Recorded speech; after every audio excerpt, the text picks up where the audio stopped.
Assalamualaikum Sobat Unsut, perkenalkan saya Titis Perdani, host pada program Bincang Pakar, Bincang Faktual bersama Pakar. Bincang Pakar adalah podcast yang membahas informasi-informasi faktual bersama para pakar unsut yang luar biasa. Program ini merupakan kerjasama antara Humas Unsut dan LPPM Unsut.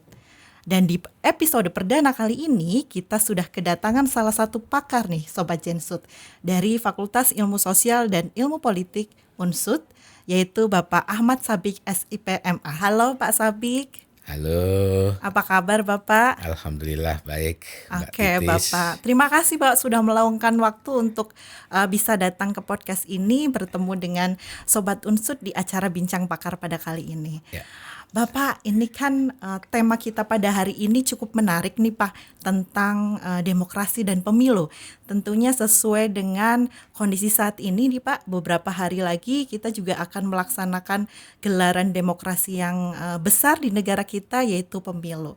Dan pas sekali nih kedatangan Pak Sabik ini nanti akan mengulas apa itu pemilu dengan tema makna pemilu dan pemilu yang bermakna. Begitu ya Pak Sabik ya. Okay. Baik Pak Sabik, sebelumnya mungkin Sobat Jensut di sini juga perlu tahu nih tentang apa sih sebetulnya makna dari pemilu itu sendiri kalau dalam kacamata pakar politik ini seperti apa? Ya, oke. Kalau kita membaca literatur ilmu politik ya pemilu itu biasa didefinisikan ya sebagai proses yang dijalani oleh warga negara untuk memilih wakil-wakil mereka dalam jabatan publik. Okay. Dan juga proses yang dijalani oleh warga negara untuk menolak atau menerima proposisi politik. Nah, ini yang seringkali tidak dipahami ya. Pemilu dikiranya cuma milih orang saja, tapi juga bisa milih kebijakan ya. Seperti referendum misalnya ya. Brexit di Inggris waktu itu ya itu pemilu juga begitu. Jadi dalam konteks demokrasi pemilu itu berarti penting ya Pak? Ya sangat penting sekali ya, karena sampai saat ini satu-satunya mekanisme untuk memilih pejabat-pejabat publik itu secara berkala ya yang ada hanya di pemilu begitu kan. Okay. Ya tidak ada mekanisme lain yang bisa dibayangkan ya. Kita tidak bisa membayangkan mekanisme model dinasti misalnya ya, ataupun yang biasa dilakukan di pemerintahan kerajaan ya, monarki begitu, atau juga membayangkan penggantian para pemimpin itu misalnya melalui kudeta dan seterusnya. Ya, yang ada itu satu-satunya mekanisme adalah pemilu begitu. Ya, jadi dimaknai sebagai satu mekanisme yang paling baik di antara banyak mekanisme pemilihan kepala pemerintahan, kepala daerah di dunia ini gitu ya Pak, bisa dibilang seperti itu. Oke, baik. Berarti pemilu ini merupakan satu sarana untuk mengganti kekuasaan ya Pak, dari penguasa yang sudah berkuasa selama ini kepada penguasa yang baru. Melalui proses pemilu tentunya ya Pak. Kita kan nanti sebentar lagi juga akan melewati proses pemilu itu. Dan tentunya di sini juga Sobat Jensut di sini banyak yang kemudian ini menjadi pertama kali mungkin Pak pergi ke TPS mencoblos kayak gitu. Pemula ya. Betul, first time nih. Jadi jangan lupa untuk datang ke TPS nanti ya. Tapi mereka mungkin masih bertanya-tanya nih Pak. Menurut Bapak sendiri bagaimana sih untuk kemudian proses pemilu itu dikatakan menjadi sebuah proses pemilu yang baik itu seperti apa kayak gitu? Ya, oke. Kalau itu mungkin kita sudah masuk ke pemilu yang bermakna begitu ya.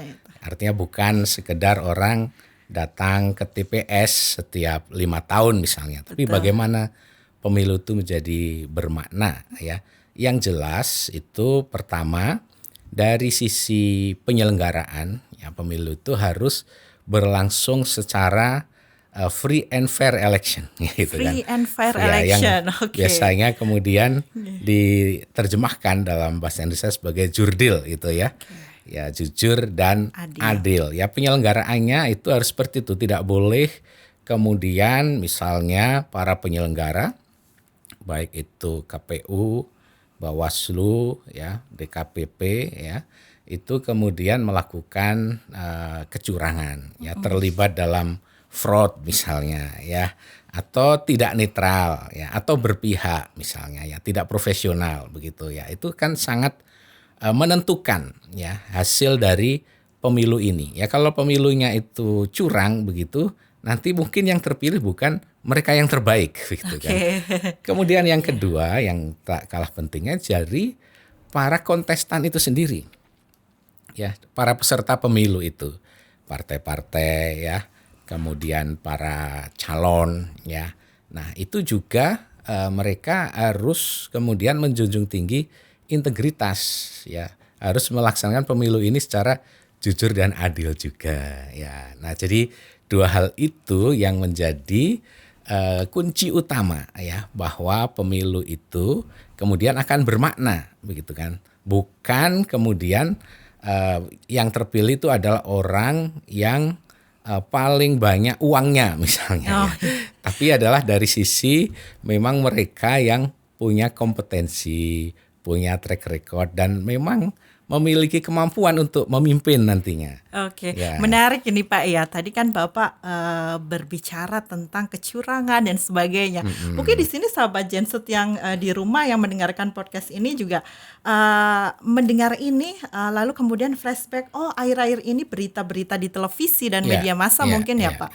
Seringkali memberitakan bahwa bagaimana kemudian dinamika proses pemilu kita saat ini, dan kemudian bahkan kalau pemilu sekarang ini justru malah membuat para Gen Z ini Pak, milenial ini justru makin galau atau mungkin makin terpecah dengan pilihan satu sama lain. Bagaimana kemudian Bapak melihat fenomena dinamika politik sekarang nih Pak menjelang pemilu 2024 ini? Ya, kita bisa melihat bahwa pemilu kali ini ya memang berbeda, terutama dalam pemilihan presiden, ya, dengan dua pemilu pada periode berikutnya yang sifatnya adalah head to head begitu kan.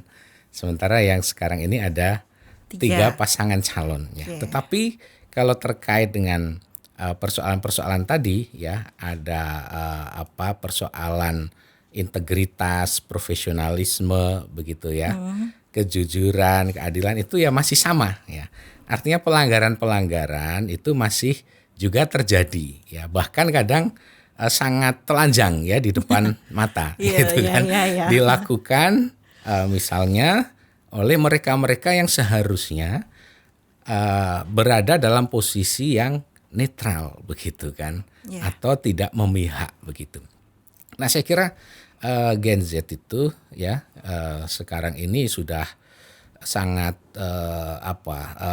sangat literate, ya, sangat memahami, ya, tentang hal-hal itu, karena persoalan ini kan juga ditampilkan di media online atau juga media sosial begitu, ya. Sehingga ya kita bisa melihat, ya, di dalam masyarakat sendiri, ya, itu ada dinamika, ya. Artinya masyarakat ini juga tidak diam begitu saja, gitu kan. Termasuk yang sekarang ini disuarakan oleh banyak universitas, begitu kan, Civitas Akademika, profesor dan seterusnya. Itu kan punya keinginan, ya, agar kemudian proses demokrasi kita ini tidak berlangsung mundur, ya, tetapi kemudian bisa tadi menjadi bermakna tadi. Ya, kalau kemudian tidak ada kecurangan-kecurangan, begitu, ya. Tidak ada tindakan-tindakan yang melanggar prinsip-prinsip integritas, ya, netralitas, profesionalisme itu, ya, harapannya, ya, nanti yang akan terpilih ini memang adalah figur-figur yang terbaik, begitu. Harapannya, ya, Pak. Harapan kita semua, betul, begitu. Oke, baik. Berarti tadi intinya adalah bagaimana kemudian kalau dari Pak Sabik menilai bahwa Gen Z ini, terutama saya masih milenial loh Pak, dan mungkin teman-teman Gen Z yang mendengar podcast ini masuknya Gen Z, ya, yang masih muda-muda. first time menjadi pemilih pemula kayak gitu, betul. adalah anggapannya adalah mereka yang terliterasi ya Pak. Artinya dalam konteks pengetahuan mereka lebih banyak mendapat informasi dan sebagainya sehingga diharapkan bisa memilah dan memilih begitu. Betul. Pak. Jadi ya meskipun saya ini mungkin nggak masuk milenial gitu kan. Apa dong Bapak? Tapi bukan kolonial juga gitu kan. Tapi bukan, ya. Dalam pandangan saya ya mereka ini karena memiliki suplai informasi ya yang sangat banyak begitu. Nah, persoalan utamanya adalah bagaimana untuk memanfaatkan informasi. Pertama menyaring ya. Menyaring dulu nih. Menyaring dulu informasi karena tidak semua informasi yang ada di luaran ya di media itu semuanya adalah informasi yang faktual. Ya, ini terkait dengan bincang kita yang bincang faktual kan. Oh, betul. Ya, mereka harus bisa menyaring itu adalah yang faktual. Nah, sehingga salah satu yang pilar ketiga ya selain tadi para penyelenggara, kemudian para peserta pemilu, yang ketiga adalah para pemilih gitu kan. Jadi para pemilih ini bukan sosok-sosok yang hanya ditampilkan dalam laporan-laporan lembaga survei saja gitu kan, yang mendukung si X berapa persen begitu kan, yang kemudian keterpilihan si berapa persen. Nah, tapi seharusnya ya para pemilih ini adalah pemilih-pemilih yang memang juga memiliki kualitas ya. Kualitas. Iya, kalau pemilunya ingin menjadi pemilu yang bermakna, ya betul-betul tadi bisa kemudian memilih ya wakil rakyat atau mereka yang duduk dalam jabatan publik adalah sosok-sosok yang amanah begitu kan, yang profesional, yang kompeten begitu. Nah, mereka juga harus mampu ya. Nah, ini kebetulan sobat Gensud kan juga banyak dari Gen Z ya. Dan mungkin juga bermanfaat bagi yang lain ya. Yang pertama itu harus kemudian memiliki pengetahuan yang memadai, yang mencukupi tentang calon-calon. Kalau kemudian seseorang tidak memiliki pengetahuan yang mencukupi, mungkin begitu sampai TPS dia akan bingung sendiri, siapa yang akan saya pilih ini, begitu kan. Nah, kemudian yang kedua itu adalah mereka-mereka yang mampu untuk bersikap adil begitu. Setelah punya pengetahuan yang mencukupi, ini ya mereka kemudian bersikap adil dengan bijak itu menggunakan informasi yang mereka dapatkan itu untuk memilih calon yang terbaik ya. Jadi adil ini bukan kemudian mencoblos semua ya. Malah tidak sah dong nanti. Malah tidak sah, tapi betul-betul kemudian bisa menentukan ya dari upaya mereka untuk mendapatkan informasi dan menyaringnya tadi, kemudian bisa memilih secara bertanggung jawab ya, memilih calon yang terbaik. Oke, ya, memilah dan memilih. Jadi ada 3 komponen tadi ya Pak. Betul. Yang kemudian bisa kita maknai kalau pemilu yang berintegritas seperti apa dari penyelenggaranya, KPU dan Bawaslu tentunya ya Pak, dan DKPP tentunya kalau di tingkat pusat, kemudian peserta pemilunya dari capres, dari para caleg dan juga tadi pemilihnya. Jadi pemilih itu memilih betul-betul dengan pertimbangan yang matang. Untuk kemajuan bangsa begitu kan, bukan karena pertimbangan sesaat, misalnya ada yang menawari uang begitu kan. Oh, itu pasti ada Pak. Pertimbangan yang sifatnya itu adalah dalam bahasa sosiologi itu adalah ascribe status ya. Jadi pertimbangan seperti suku, kesukuan begitu kan. Aspek-aspek primordial begitu ya. Itu kan masih gitu. Entah wonge dewek gitu kan, atau ini sama-sama satu suku dengan saya misalnya begitu kan. Oh, ini satu daerah dengan saya misalnya, tanpa melihat kemudian dari aspek quality-nya ya, tanpa melihat kompetensinya. Nah, yang perlu dipahami oleh para pemilih itu ini ya. Jadi yang perlu dilihat itu adalah dari sisi achieve status begitu kan. Artinya status yang ada pada calon-calon itu yang diperjuangkan oleh mereka ya. Jadi merupakan prestasi begitu ya.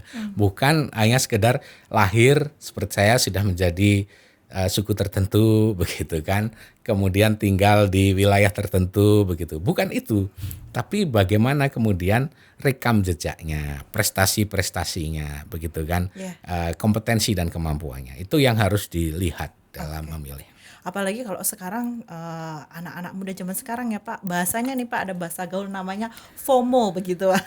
FOMO itu ikut-ikutan gitu katanya. Apalagi itu ya Pak, janganlah ya. Jangan harus ikut-ikutan. punya prinsip gitu. Iya, masa untuk negara kita ikut-ikutan gitu kan. Jadi seberapa penting sebetulnya apa suara anak muda ini dalam politik nih Pak? Semua suara itu penting ya, bukan cuma suara anak muda ya, karena seorang calon sebaik apapun dia, kalau kemudian selisih satu suara juga dia akan kalah, begitu kan. Jadi satu suara itu sangat penting ya. Makanya one man, one vote, one value itu kan. One man, one vote, one value. Nilainya sama ya. Suara saya dengan suara Bapak Presiden mungkin sama ya Pak di kotak suara. Begitu ya. Kalau ada calon yang menurut kita bagus, ternyata selisihnya hanya satu suara begitu kan, kita sendiri ikut kecewa begitu kan. Oke, jadi itu memaknai pemilu yang berintegritas nih Pak. Baik makna pemilu dan pemilu yang bermakna. Ya, artinya kalau kemudian yang terpilih itu adalah orang-orang yang amanah begitu ya, yang memang mampu untuk menyelenggarakan pemerintahan, itu nanti dampaknya luas kepada publik begitu kan. Kebijakan-kebijakan yang dikeluarkannya juga kebijakan-kebijakan yang berpihak pada publik, yang bermanfaat begitu kan, yang tidak hanya memperkaya diri dan keluarganya misalnya atau kelompoknya begitu, yang kemudian pandangannya adalah untuk kepentingan nasional ya, kepentingan bangsa dan negara begitu. Oke, itu kalau misalnya yang terpilih yang sesuai dengan harapan masyarakat nih Pak. Iya. Lalu kalau misalnya begini Pak, ternyata kita sudah memilih tetapi yang kemarin nih Pak, misalnya pemilu kemarin kita sudah memilih, tetapi ternyata si wakil yang kita pilih ini atau entah presiden atau kepala daerah yang kita pilih ini tidak sesuai dengan harapan kita dulu. Itu gimana nih Pak? Jadi, dalam konteks legitimasi atau apapun gitu. Ya, karena dia itu terpilih melalui pemilu ya legitimate begitu kan. Ya. Kecuali kecurangannya itu sangat masif ya, terstruktur, sistematif dan masif begitu, dan itu kan ada jalurnya nanti melalui Mahkamah Konstitusi ya kalau memang akan kemudian diperselisihkan begitu. Tapi intinya siapapun yang terpilih, baik itu adalah calon yang memang kita inginkan atau bukan calon yang kita inginkan ya.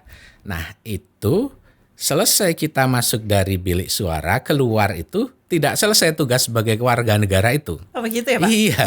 Selesai. Belum selesai. Ya, tugas kita sebagai warga negara itu adalah kalau kita menggunakan meminjam kata-kata dari E.F. Saifullah Fatah itu menjadi penagih janji yang aktif begitu. Iya kan? Karena mereka itu kemarin ingin dipilih itu kan sudah berjanji. Ini itu begitu kan, untuk pendidikan kebijakan seperti ini, untuk kesehatan seperti ini misalnya ya, untuk infrastruktur seperti ini. Nah, itu kita harus tagih betul begitu. Sebagai warga negara, kita kemudian harus menjadi critical citizen. Ya, warga negara yang kritis. Baik itu adalah yang terpilih orang yang memang kita sukai begitu kan. Tetap harus kita kritisi ya. Jangan sampai kemudian kebijakan-kebijakannya itu merugikan dan berdampak besar pada masyarakat, bangsa dan negara ya. Ya, karena itu adalah orang yang kita idolakan terpilih, kemudian kita itu menjadi buzzer swasta gitu kan. Apapun yang dia lakukan kemudian akan selalu kita dukung. Nah, itu keliru. Walaupun salah. Nah, hati-hati. Jadi siapapun yang terpilih ya, itu kita wajib dalam bahasa agama itu adalah tawasau bil haq wa tawasau bisober gitu kan. Kita menasihati ya, nasihati dalam kebenaran dan kesabaran ya, amar ma'ruf nahi mungkar, agar dia itu tidak melenceng ya, tidak keluar jalur ya, bahkan nanti mungkin akan jatuh dalam kenistaan ya. Biasanya kan seperti itu ya, pemimpin-pemimpin yang zalim gitu kan. Oke. Itu secara ideal bagaimana kemudian tugas kita sebagai warga negara setelah keluar dari bilik suara nih Pak. Tapi kadang juga mungkin di sini Sobat Gensu juga berpikir bahwa saya hanya rakyat biasa misalnya, saya hanya seorang mahasiswa, saya hanya seorang dosen biasa misalnya kalau saya. Bagaimana sih cara menurut Pak Sabik, cara paling efektif dari kita untuk bisa mengkritisi jika ada pejabat publik yang mungkin tidak sesuai dengan tadi janji-janji atau aturan undang-undang yang berlaku dan sebagainya gitu lah Pak. Cara paling sederhana yang bisa kita lakukan itu seperti apa? Ada banyak hal begitu kan untuk kita melakukan kritik gitu kan. Ya, yang penting kritik itu betul-betul faktual tadi gitu kan. Ada banyak hal. Sekarang ada media sosial, kemudian ada petisi-petisi online begitu kan. Ada kegiatan berserikat ya, kayak teman-teman mahasiswa ini kan ada organisasinya ya. Kalau sesuatu yang sangat penting dan krusial itu disuarakan secara berjamaah gitu kan. Nah, itu akan kemudian didengarkan daripada kemudian hanya sendiri-sendiri tadi. Kalau hanya seorang dosen, seorang mahasiswa itu tidak akan mendapatkan perhatian yang besar ya. Tapi kalau kemudian bisa berserikat, bisa berjamaah, bisa mendapatkan perhatian yang luas ya.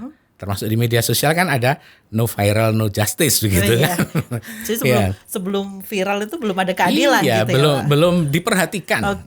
Belum diperhatikan. Nah, kalau ini kemudian sudah diketahui oleh publik secara luas begitu.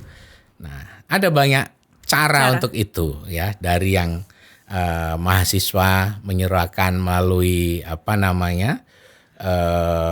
aksi-aksi mahasiswa itu ya, demonstrasi dan seterusnya.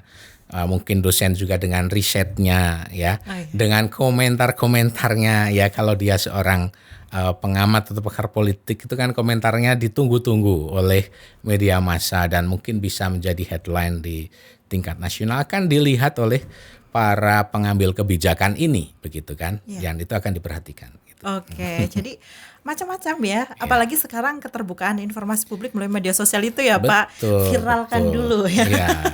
Yang penting itu tadi bahwa ini faktual begitu ya. Jangan sampai kemudian karena kita masih punya undang-undang yang bisa mengkriminalkan orang ya. Itu juga hati-hati ya. Hati-hati ya. Kalau itu faktual betul-betul ada buktinya yang kuat, itu ya kita bisa untuk menyampaikannya secara diviralkan gitu kan. Oke, itu juga salah satu kemudian yang bisa teman-teman Gensut atau para pendengar podcast ini bisa lakukan ya apabila intinya jangan kemudian kita apatis ya Pak. Jangan terhadap politik. Betul. Satu suara tadi sangat bermakna begitu kan? Ya, apalagi kemudian suara ini berjamaah gitu ya. Nah, jadi jangan golput ya Pak. Ya jangan, sebaiknya itu kita kemudian bisa menggunakan hak pilih kita secara bertanggung jawab ya. Setelah tadi kita memiliki informasi yang kuat begitu kan, kemudian bisa menggunakan pertimbangan yang bertanggung jawab untuk menentukan yang terbaik ya. Meskipun sekali lagi golput itu dilindungi oleh undang-undang. Iya, katanya gitu. Itu hak warga negara gitu warga ya negara begitu. Nah, kalau dari sisi politik dan Bapak sendiri mau maknai golput nih Pak gimana Pak? Gimana? Oh, golput. Ya, golput itu kan ada banyak alasan-alasan di belakangnya. Iya. Ada yang memang misalnya ya golput secara administratif ya, karena dia tidak terregister, tidak administer gitu kan dalam teknis gitu karena urusan teknis. Pilih itu teknis lain lagi. Kalau teknis, golput secara teknis misalnya ini dulu saya ini kalau mudik ke Magelang kan naik travel tuh. Ya, dari sini itu pagi subuh kemudian sampai Magelang kira-kira jam 12, dia kan sampai Jogja tuh. Nah, supir ini dari Jogja itu sudah siang ya. Kalau kemudian dia mengikuti jadwal di TPS Kesiangan. Berangkat dia TPS belum buka, pulang TPS sudah tutup kan. Oh, malah udah tutup. Ya, ini kan golput secara teknis begitu teknis kan. justru, Dan itu banyak yang orang-orang yang sebetulnya punya keinginan untuk memilih tapi secara teknis tidak bisa. Atau mungkin orang-orang Banyumas ini yang bekerja di Jakarta ya. Waktu itu kalau yang bisa menggunakan form pindah memilih itu hanya untuk pemilu legislatif dan pemilu presiden ya kan? Oh iya, ya, betul. Legislatif pun mereka mungkin tidak bisa karena sudah beda dapil ya. Ada hak mereka yang kemudian tereduksi di situ ya. Tapi kalau untuk pilkada mereka harus pulang ke sini. Kita nggak bisa milih di Jakarta sana begitu kan.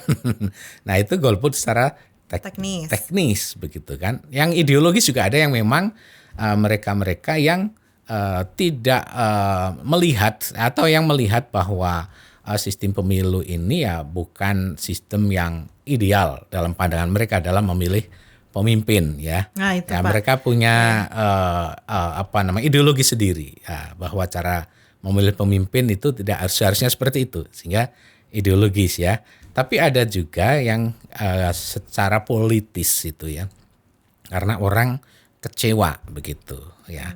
Ya siapapun yang dipilih, yang terpilih, ternyata kondisi kita sama-sama aja. Nah gitu itu kan. Banyak gitu Pak. Saya temukan kayak gitu masih banyak ini karena mereka kecewa rasanya kayaknya percuma deh kalau datang ke TPS dan memilih gitu. Betul. Itu gimana nih Pak untuk mungkin kita sebagai generasi yang terpelajar mungkin kita harus menyadarkan. Bisa memahamkan. Lebih kecewa lagi kalau nanti yang terpilih adalah orang yang paling tidak amanah begitu kan. Orang yang paling korup misalnya begitu kan, yang kemudian mungkin akan membawa dampak yang sangat fatal bagi negara ini begitu kan. Nah, jadi ada semacam beban moral kita yang sudah walaupun misalnya jagoan saya kalah gitu. Ya, walaupun misalnya kita itu melihat karena pasti tidak ada yang sempurna begitu kan dari calon-calon itu. Tapi karena kita bisa punya pertimbangan ya. Mana dari sisi keunggulan yang paling unggul begitu kan. Atau kalau semua yang punya kekurangan ya mana dari sisi kekurangannya yang paling sedikit begitu. Oke. Jadi saya juga pernah dengar istilah seperti ini Pak. Jadi pemilu ini bukan memilih yang terbaik, tapi adalah menyelamatkan dari yang terburuk begitu. Katanya juga ada seperti itu. Sangat mungkin ya jika memang tidak ada yang baik. Ya. Tapi dari seluruh calon pasti itu ada lah ya Pak. Ya suatu saat mungkin atau pada suatu pemilu itu pasti ada begitu kan. Yang baik begitu. Nah, jadi penting ya Sobat Jensut di sini walaupun kemudian masih pada galau ini Pak bahasanya gitu, masih galau menentukan pilihan dan sebagainya, tetapi dalam konteks demokrasi kita ya Pak, satu suara kalian itu sangat penting dan bermakna. Apalagi kalau kita melihat ya Pak persentase pemilih muda sekarang ya Pak di tahun 2024 ini katanya menentukan ya Pak. Iya, ya di seluruh pemilu dari dulu itu memang pemilih muda itu menentukan sebetulnya. Begitu, ya. Tapi tahun ini katanya prosentasenya lebih banyak. Ya karena ada dari sisi demografis itu ya. Bonus demografi mungkin. Dan terutama juga mungkin para mahasiswa ya ini yang sudah memilih pertama kali mungkin para mahasiswa dan anak SMA kayaknya Pak kelas 3 itu mereka sudah masuk ke dalam pemilih pemula. Jadi luar biasa sekali nih bagaimana kemudian nanti teman-teman muda ini bisa tergerak untuk datang ke TPS mengikuti pemilu dan melakukan praktek demokrasi secara langsung ya Pak. Ya saya yakin itu ya anak-anak muda ini akan bisa melakukan itu ya. Nah, kita bisa melihat di negara-negara yang lain misalnya itu kadang-kadang begitu ya. Mereka yang sebetulnya biasanya diam itu kemudian menjadi aktif begitu ya. Jadi ada satu teori ya dalam budaya politik itu yang kaitannya dengan pemilu adalah teori anjing menggonggong. Anjing menggonggong. Iya. Seperti apa itu Pak? Kok saya penasaran anjing menggonggong. Kalau tidak ada hal-hal yang dirasa itu mengkhawatirkan, ya, biasanya anjing penjaga itu diam, begitu kan, tidak akan menggonggong. Ya. Tapi kalau dia merasa ini ada hal yang sangat mengkhawatirkan, ada pencuri atau ada perampok, ya dia akan menggonggong terus, begitu kan. Nah itu di banyak tempat ya ternyata anak-anak muda itu kalau melihat ada sesuatu yang kemudian mengkhawatirkan, ya mereka itu kemudian akan menggonggong, ya. Yang tadinya itu pasif, apatis, ya cuek-cuek lah dengan pemilu, itu kemudian berbondong-bondong, ya datang ke bilik suara, begitu ya. Semoga ya Pak. Ya, apakah di Indonesia seperti itu, kita lihat saja. Kita lihat saja nanti. Apakah presentasinya banyak kayak gitu. Nanti kan ada tingkat partisipasi gitu, betul, ya Pak. Biasanya data dari KPU. Oke, berarti harus ada sesuatu dulu nih yang memboomingkan kayak gitu. Baru biasanya kemudian kalau menggerakkan. ada yang merasa bahwa sistem itu tidak berjalan, ya, bahwa bangsa ini sudah kemudian akan melenceng dari koridor yang seharusnya. Nah, itu mereka akan turun gunung gitu. Tapi ada yang menarik nih Pak di sini. Seharusnya ini saya tanyakan di awal ya Pak, cuman nggak apa-apa karena kita kalir aja gitu Pak. Betul. Kadang juga mungkin ada anak muda yang kemudian kalau bahasanya itu ke-trigger gitu loh, kalau bahasa anak muda itu Pak, dengan isu-isu yang harus booming dulu. Tetapi ada juga yang ini banyak juga loh Pak, mungkin harusnya tidak untuk mahasiswa politik nih, karena memang mereka mempelajari politik, tapi mahasiswa yang di luar politik atau teman-teman yang kemudian tidak secara langsung belajar tentang politik itu masih menganggap bahwa mereka itu tidak peduli atau apatis dengan yang namanya politik kayak gitu loh Pak. Kalau menurut Pak Sabik sendiri secara sederhana nih menjelaskan ke teman-teman bahwa sebetulnya makna politik itu seperti apa sih? Apakah yang kemudian seperti yang dianggap oleh teman-teman saat ini kayak gitu bahwa mohon maaf ya, biasanya kalau politik itu mungkin kotor, politik itu sesuatu yang korup dan sebagainya, karena memang kita media sekarang juga banyak menampilkan itu nih Pak, untuk pejabat-pejabat politisi kita juga kemudian mencontohkan hal yang seperti itu gitu. Kalau menurut Pak Sabik sendiri nih sebagai seorang pakar politik nih, biar kami bisa menjelaskan bahwa ternyata politik itu nggak seperti yang kalian bayangkan loh, seperti itu. Nah, politik itu ya sebetulnya tidak selalu seperti yang dibayangkan ataupun dilihat sehari-harinya ya, sebagai satu yang kotor, yang menjijikkan, yang manipulatif gitu. Kalau kita kembalikan ke politik misalnya dalam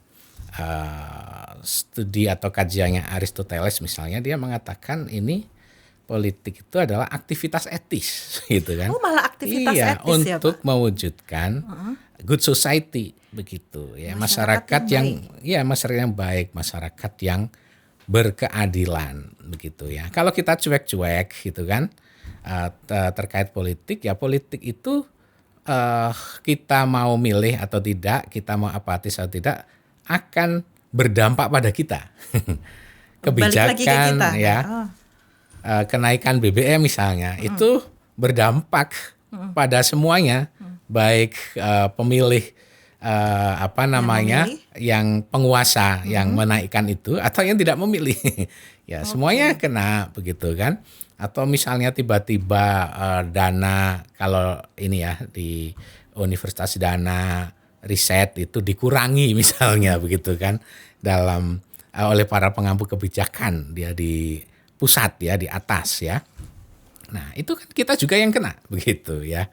Ya meskipun kita itu apatis, meskipun kita itu tidak peduli, tapi itu akan berdampak pada kita ya. Jadi mengapa kita tidak kemudian peduli terhadap nasib kita ya? Ya, jadi ternyata segala sesuatunya kalau berhubungan dengan politik itu kembali lagi ke kita gitu ya Pak. Iya. Karena itu menyangkut kebijakan tadi ya. Kebijakan itu akan kemudian juga kita rasakan dampaknya. Jadi gini Mbak Titis, artinya kalau ini kaitannya dengan Gen Z ya, anak-anak di Unsud ini, Civitas Akademika, kemudian anak-anak yang terpelajar begitu ya, itu kita harus melihat politik seperti seorang dokter ya, atau seorang periset kesehatan melihat virus gitu ya. Misalnya melihat virus corona kemarin begitu COVID kan. gitu ya, Pak. Iya. Nah, itu kan seperti penyakit-penyakit dalam kehidupan sosial tadi, ya politik yang kotor dan seterusnya ya. Nah, kita tidak bisa kemudian marah-marah kepada virus ya. Don't be angry with the virus gitu kan. Percuma. Ya, kita percuma. Kita juga jangan cuma kemudian berhenti marah-marah karena ada politik yang kotor ya. Tapi bagaimana kontribusi kita membuat kemudian politik itu adalah politik yang memperadabkan gitu kan, politik yang kemudian membawa keadilan dan kesejahteraan kepada masyarakat. Oke, intinya tadi the good life teman-teman. Jadi sebetulnya politik society, Jadi sebetulnya politik itu kalau dimaknai teman-teman yang belajar politik di jurusan ilmu politik Unsud ya.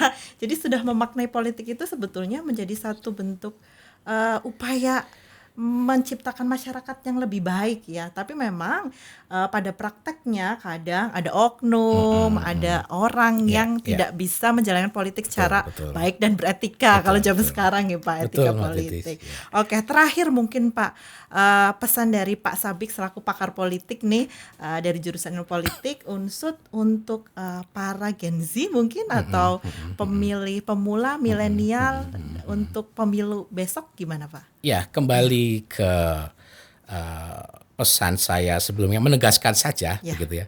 Jadi bagaimana kemudian anak-anak muda ini memiliki pengetahuan yang memadai ya tentang para calon, tentang partai-partai ya, dan kemudian menggunakan sisi keadilan ya dan kebijaksanaannya untuk memilih yang terbaik.